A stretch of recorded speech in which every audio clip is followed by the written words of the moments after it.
Hello বন্ধুগণ, আজকে আমি তোমাদের দেখাবো কিভাবে খুব সহজে পেন্সিলের সাহায্যে দরজা আঁকা যায়।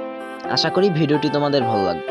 আর যদি ভিডিওটি সত্যি ভালো লাগে তাহলে একটি লাইক দিয়ে দিও এবং কমেন্ট করে জানিয়ে দিও তোমাদের মতামত। সো চলো কথা না বাড়িয়ে ভিডিওটি শুরু করা যাক।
এমনই সব নিত্য নতুন ভিডিও পেতে আমাদের চ্যানেলটি সাবস্ক্রাইব করে পাশে থাকা বেল আইকনটি ক্লিক করে দাও, যাতে করে পরবর্তী ভিডিওর নোটিফিকেশন সবার আগে পৌঁছে যায় তোমার কাছে।